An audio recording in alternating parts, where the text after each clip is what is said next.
இதுதான் முடக்கத்தான். முடக்கத்தானும் இப்படி விதை இருக்கும், இந்த மாதிரி விதை இருக்கும். முடக்கத்தான் இந்த ரசம் வைக்க போகிறேன். முடக்கத்தான் கொஞ்சம் நச்சு வச்சுருக்கேன். காம்புகளை போட்டாலையும் போதும், காம்பு சும்மா இலையும்.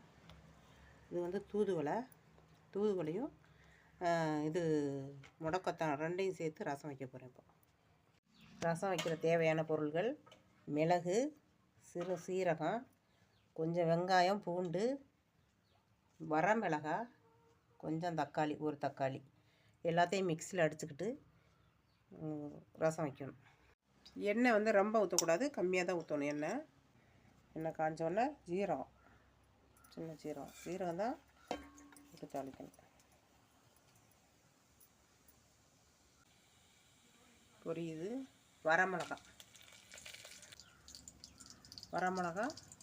கருவேப்பிலை,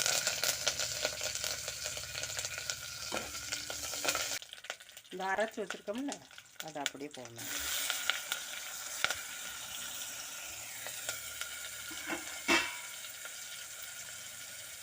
போட்டுட்டு ஒரு பிரட்டிட்டு அதில் மஞ்சத்தூள், தேவையான அளவு மஞ்சத்தூளையும் போட்டு ஒரு பிரட்டிடணும்.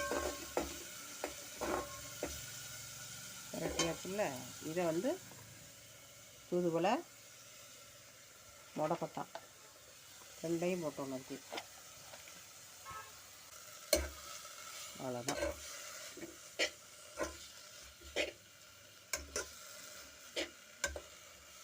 இந்த பச்சை வாசம் போகும், குழந்தைகள் கூட பிடிக்கும்.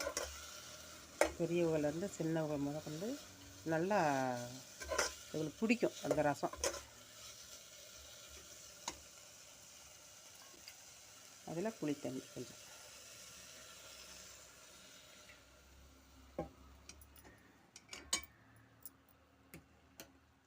தண்ணி நமக்கு தேவையான அளவு தண்ணி ஊற்றிக்கலாம்.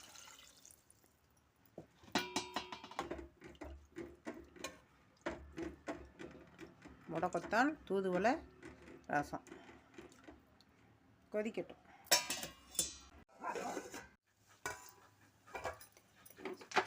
நுரை கட்டி வந்துருச்சு. இப்போ தான் உப்பு போடணும்.